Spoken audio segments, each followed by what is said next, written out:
What if I told you? The family-friendly world you thought you knew from primetime TV was nothing but a perfectly staged crime scene. What if I told you America's most beloved TV dad, Bill Cosby, and his on-screen daughter figure, Tempestt, Bledsoe weren't just smiling for the cameras, but allegedly plotting something far darker behind them? And what if I told you Pamela Warner, yes, the mother of Malcolm Jamal Warner, has just dropped a bombshell so huge it could flip Hollywood upside down and shake every childhood memory you ever had? According to Pamela, this isn't just scandal, this is murder. A carefully calculated hit on her own son, Theo Huxtable himself, carried out to protect secrets so dirty they could bury careers, legacies, and maybe even the entire Cosby empire. Sounds insane, right? That's exactly what they want you to think. But keep watching, because once you hear Pamela's side, you'll realize this isn't an episode of The Cosby Show. It's the pilot for the darkest true crime drama Hollywood never wanted you to see. Let's just rip the band-aid off, shall we? We are not talking about some harmless Hollywood gossip where a co-star didn't get invited to the wrap party. Oh no, we are talking about Pamela Warner stepping out of the shadows, throwing the first Molotov cocktail into the cozy nostalgia of the Cosby Show universe, and watching it all go up in flames. And she's not whispering in back alleys, she's screaming it on rooftops. Bill Cosby and Tempestt Bledsoe killed my son. Now, before you think Pamela's lost it or is just bitter about the Hollywood machine chewing up her kid's career, let's remember who we're dealing with here. Bill Cosby, America's dad, the sweater-wearing sitcom king. The man who went from being the wholesome face of family TV to one of the most publicly disgraced figures in modern pop culture history. We all saw the fall, the trials, the headlines, the parade of accusations, but what if all that was just the tip of the iceberg? What if the real jaw-dropping scandal was still hiding under the water, waiting for someone like Pamela to point and say, "There, that's the monster"? And then there's Tempestt Bledsoe, Vanessa Huxtable, the calm, quick-witted, drama-free middle child, at least on screen. Off-screen, if you believe Pamela Tempestt wasn't just some quiet supporting actress staying out of trouble, she was allegedly Cosby's most trusted insider, a gatekeeper, a fixer, the person you called when you needed someone handled. And according to Pamela, the person she believes was instrumental in making sure Malcolm Jamal Warner was not just pushed out of Hollywood, but pushed out of this world.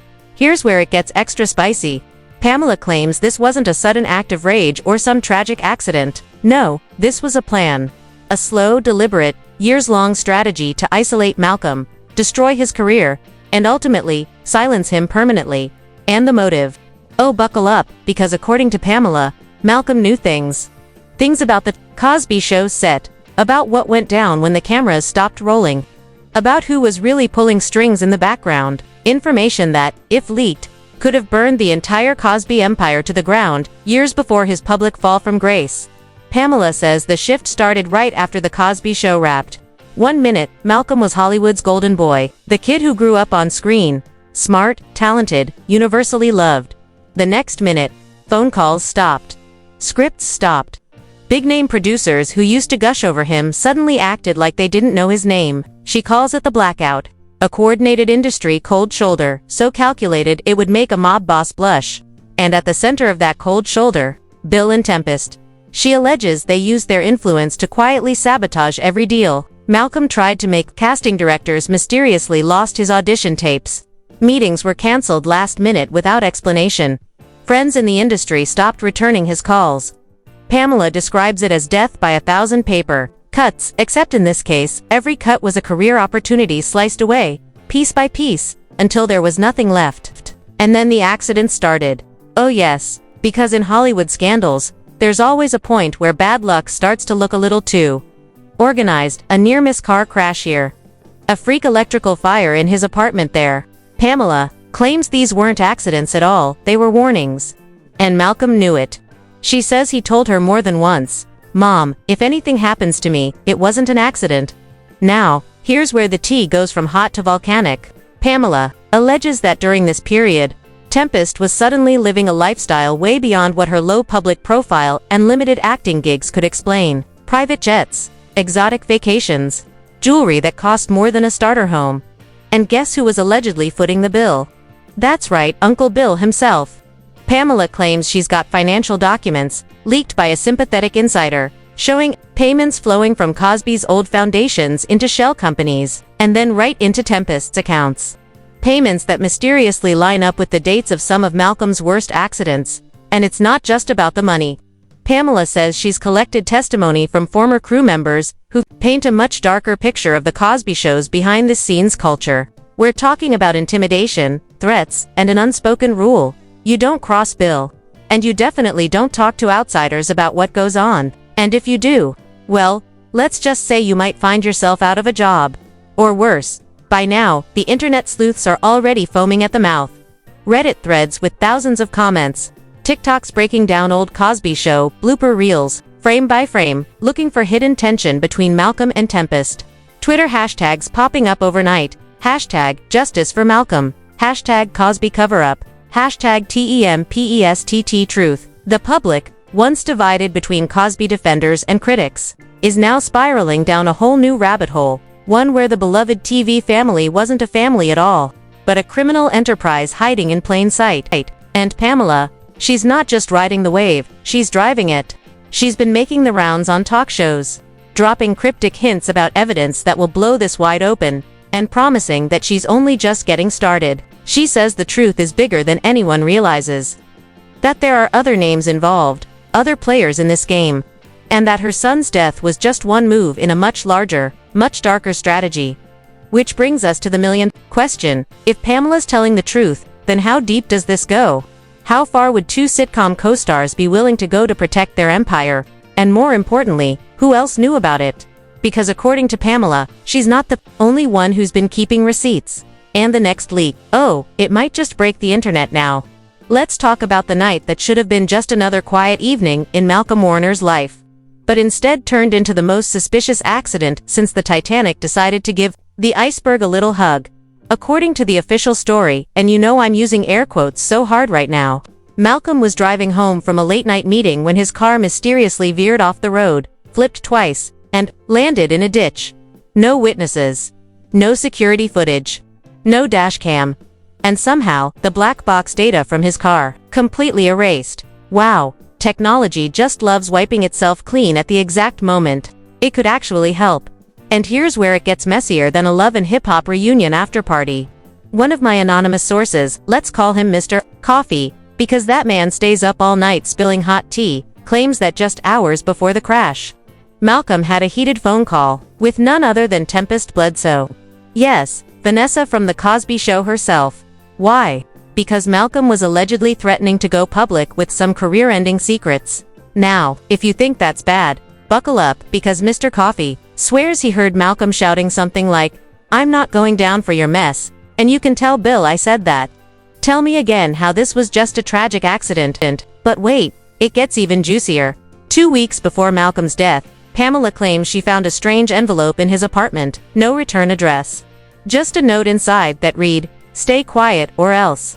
And guess whose fingerprints magically showed up on the corner of that note? None other than a man who once worked as a personal driver for Bill Cosby during his 2000s comeback tour. What are the odds? Right. Pamela says she tried to take that evidence to the police, but here's the kicker. Within 24 hours, the envelope disappeared from the evidence locker. Vanished. Like the whole thing was a Vegas magic act. And don't you dare tell me that's normal procedure. Meanwhile, public reaction is all over the place. Half of Twitter is screaming justice for Malcolm with trending hashtags like hashtag Cosby Cover-Up and hashtag Vanessa Knows, while the other half is accusing Pamela of clout chasing and trying to stay relevant, as if a grieving mother needs likes and followers more than she needs answers. But the conspiracy theories? Oh, they're multiplying faster than Kardashians at a reality show contract renewal. One theory says Malcolm was writing a tell-all memoir that included details about a hidden financial pipeline between Cosby's old TV empire and certain off-the-books shell companies. Another theory claims that Malcolm had recordings, actual audio files of private conversations between Tempestt and Bill discussing hush money payouts. And here's the twist that keeps me up at night. Apparently, a week before the crash, Malcolm met with a journalist from a major entertainment magazine. He never named names in that meeting, but according to the journalist, Malcolm kept repeating one sentence, "If anything happens to me, they did it." So now, you have a grieving mother, a dead son, and two Hollywood-linked figures who have decades of shady rumors trailing behind them. And every single time Pamela tries to speak publicly about this, guess what happens? Random online fact-checkers swoop in to label her story unverified and conspiratorial, like the term conspiracy hasn't been proven true in a dozen other cases. Oh, and let's not forget the so-called leaked police report that surfaced last month, which, by the way, was conveniently debunked within hours. This report claimed that the toxicology results from Malcolm's autopsy showed traces of a rare sedative that isn't even available on the open market. Guess who has access to rare sedatives? That's right, wealthy celebrities with doctor friends who owe them favors. And the cherry on this messy Sunday. Pamela swears she saw a black SUV parked near her house 3 nights in a row after she went public with her accusations. She describes the driver as stone-faced and wearing sunglasses at night. Sunglasses at night. Either that's a fashion statement gone wrong, or someone's trying way too hard to scream "I'm definitely not suspicious." The tension is building, the evidence is stacking, and yet somehow, nobody's been arrested, nobody's been questioned on record, and the mainstream media is acting like Pamela's story doesn't even exist. Which brings us to the bigger question. If Malcolm's death was just an accident, why does every piece of this puzzle reek of orchestration? Why are we looking at a timeline that reads less like a tragedy, and more like a script from a Hollywood thriller, where the villain is smiling in the background? And trust me, if you think this is where it ends, you're not even close, because the deeper we go, the more it starts to look like Malcolm wasn't the only one caught in this dangerous web. And this, my friends, is where the dominoes start falling, because the whispers in the Hollywood Hills have turned into roars. Lawyers are circling like vultures, PR teams are sweating bullets, and everyone who's ever brushed shoulders with Bill Cosby or Tempestt Bledsoe is suddenly unavailable for comment. Convenient, right?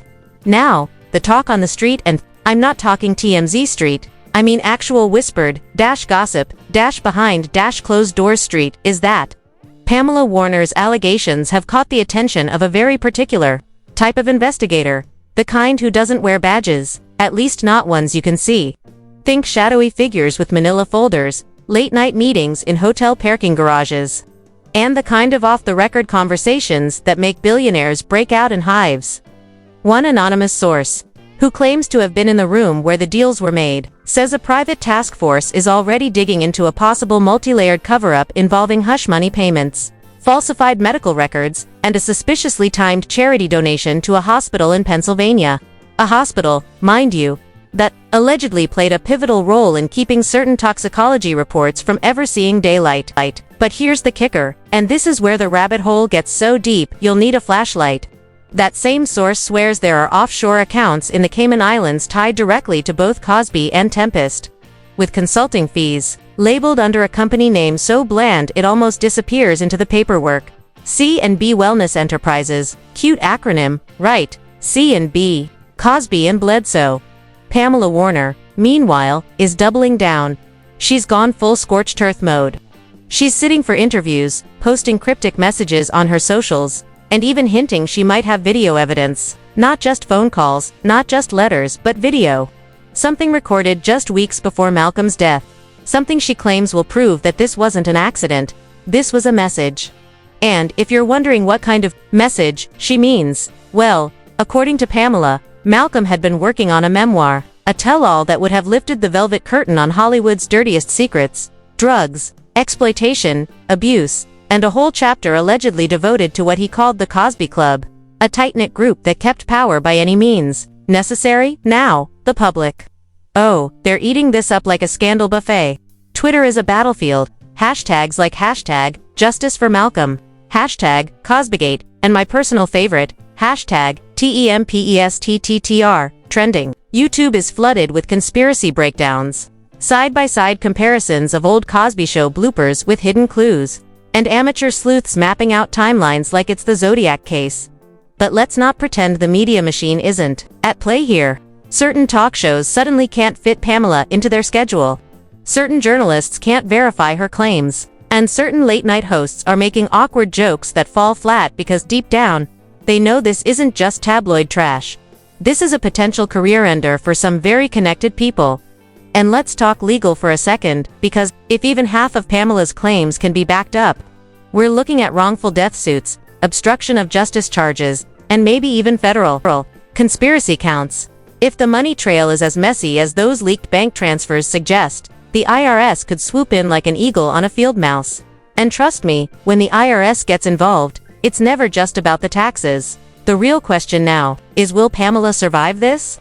Not just in the will she be safe sense, but in the will she make it through the media grinder sense. We've seen it before. The whistleblower becomes the story. Their credibility gets dragged through the mud. And suddenly the conversation shifts from what happened to, can we even trust her? Pamela's no fool. She's got allies, she's got receipts, and she's got nothing left to lose. That combination. Dangerous, especially for anyone who thought they could bury her son's memory under red carpet glamour and Hollywood amnesia. So here's where we stand. The players: Bill Cosby, Tempestt Bledsoe, Pamela Warner, and a shadow network of enablers. The stakes: reputations, fortunes, possibly freedom. The clock ticking faster than anyone's willing to admit. If Pamela really does have the video, if those bank accounts really do connect back to C and B Wellness, and if the memoir drafts are as explosive as she claims, then buckle up. Because what started as whispers could end with the biggest scandal Hollywood's seen in decades. A scandal that won't just take down two people, but an entire system built to protect them. And to think, this all started with a mother asking one question: who really killed my son? And there you have it, a scandal so messy it makes reality TV look like Sunday school. If Pamela Warner's claims are even halfway true, we're staring at a plot twist that could rewrite the last decade of Hollywood gossip. But here's the question: is this the shocking truth, or the performance of a lifetime? You tell me. Drop your theories in the comments, because I'm reading every single one. Smash that like button if you're here for the real tea, and don't forget to subscribe, because if this story explodes, you already know. We're bringing the receipts first.